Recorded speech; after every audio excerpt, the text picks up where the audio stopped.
L'intuition, ça ne marche pas. Je suis Florent Rousset, coach professionnel. J'accompagne les entrepreneuses connectées au potentiel, multipotentiel, hypersensibles et même intuitives. Ouh là là, quel gros mot je viens de dire là. Vous savez bien entendu que l'intuition, ça ne marche pas, c'est du flan, c'est du pipeau, c'est un truc new age pour les illuminés, des gens qui se disent qu'on peut se connecter à cette ressource pour prendre des décisions. C'est pas du sérieux, surtout quand on est dans le domaine de l'entreprise, quand on s'adresse à des businessmen ou des businesswomen, des gens qui ont de l'ambition, qui prennent des décisions au quotidien. Ce n'est pas du sérieux. Voilà. Donc je tenais vraiment à vous parler de ça aujourd'hui parce que Dieu sait que je l'ai entendu, cette réflexion-là, en disant mais qu'est-ce que tu vas faire à promouvoir l'intuition, à vouloir animer des ateliers de prise de décision avec l'intuition, à vouloir former des gens sur le sujet, à les proposer dans tes méthodes d'accompagnement, tu vas jamais réussir à vivre de ça, à être crédible auprès des entreprises. Moi, si j'étais toi, je n'irais pas sur ce terrain-là. Donc vous voyez que j'ai bien écouté tous ces bons conseils, j'ai bien écouté tous ces avocats du diable et que j'ai suivi tous ces bons conseils-là parce que j'ai même créé ma société qui s'appelle Intuitive Experience il y a plus de 3 ans, voilà, de cela, bientôt 4, et vous voyez bien que j'ai fait tout le contraire parce qu'effectivement j'ai suivi mon intuition et j'ai décidé de communiquer sur l'intuition, de sensibiliser les gens et notamment les gens des entreprises à cette dimension-là et à pouvoir l'inclure aussi dans les process de décision, dans les dynamiques d'intelligence collective, dans les dynamiques de projet. Donc, c'en est assez balbutiement. Il y a beaucoup de dirigeants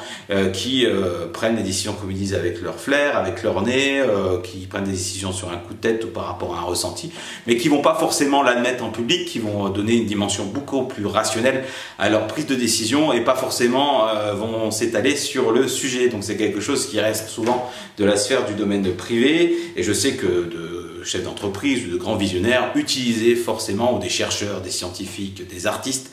sont des personnes naturellement connectées et qui utilisent leur intuition ou la connexion à une dimension beaucoup plus grande pour s'inspirer, prendre des décisions, créer, que ce soit des projets entrepreneuriaux, des œuvres d'art ou des formules mathématiques ou aussi l'intuition un bon nombre de fois est à la source aussi de découvertes scientifiques. Einstein et compagnie, vous savez, voilà, on ne dira pas le contraire par rapport à tout ça. Donc voilà, je voulais juste faire une petite vidéo pour m'adresser à tous les détracteurs qui pensent que ce n'est pas sérieux de parler d'intuition et que l'intuition ça ne marche pas, que l'intuition ça ne sert à rien, que ça n'apporte rien dans les faits et que ne peuvent être prises des décisions que des décisions rationnelles qui posent sur des choses tangibles, des faits observables, mesurables. Voilà, donc faisons des tableurs Excel, utilisons des logiciels compliqués pour prendre des décisions, alors que simplement, ça ne veut pas dire qu'il ne faut pas du tout prendre des décisions de manière rationnelle et que le rationnel ne peut pas peser dans la balance, mais effectivement, je vous invite aussi à des gens qui puissent penser comme ça, à ouvrir quelque part une possibilité qu'on puisse utiliser aussi une autre forme de ressource, voilà, qui est par exemple l'intuition, et que ça peut être aussi mis dans la balance par rapport au tableur Excel, aux chiffres, aux données du marché, etc. pour arriver à prendre des décisions. Et toutes les grandes décisions ne sont pas prises sur des tableurs Excel et sur des décisions purement rationnelles. Il y a bon nombre de décisions qui se prennent aussi d'une manière plus irrationnelle, et quoique cette notion d'irrationalité pourrait être questionnée, parce qu'aujourd'hui l'intuition est un domaine de recherche, certes assez récent, mais où la rationalité également a place. Et donc moi j'aime apporter de la preuve, j'aime apporter de la méthodologie, et que l'on trouve grâce à l'expérimentation. Donc si vous êtes en train de vous poser la question que l'intuition ça marche pas, et ben rappelez-vous les dernières fois où vous avez eu des informations, où vous vous êtes dit tiens je le sens pas, tiens je ferais bien comme ça, mais où la raison vous a rattrapé, vous avez modifié votre prise de décision parce que vous n'arrivez pas forcément à l'assumer vis-à-vis de votre entourage professionnel ou personnel, et que finalement dans les faits, avec le recul, si vous regardez ce qui s'était passé, vous n'êtes pas forcément allé dans la bonne direction, et peut-être qu'à un moment donné, si vous faites preuve un peu on va dire de conscience par rapport à ce qui s'est passé et prenez un peu de recul, vous êtes dit à un moment donné, vous avez peut-être une information, vous avez peut-être eu un ressenti, vous avez peut-être une image, vous avez peut-être une perception, comme quoi c'était pas la bonne option, mais que cette option-là, si vous prenez cette voie-là, elle reposait pas sur des données factuelles de décision et que vous avez peut-être pas osé écouter la voix de votre intuition. Voilà, donc si vous voulez aller plus loin sur ce sujet-là, je vous invite à regarder les nombreuses vidéos sur cette chaîne YouTube qui expliquent ce qu'est l'intuition, à quoi ça sert, pourquoi interroger son intuition, est-ce que moi je suis doué d'intuition ou pas, quelles sont les différentes approches, méthodes, etc. pour écouter votre intuition. Et surtout, n'oubliez pas de télécharger ici, quand ce sera mis en ligne, si ce n'est déjà fait, la méthode pour interroger votre intuition à coup sûr en 5 étapes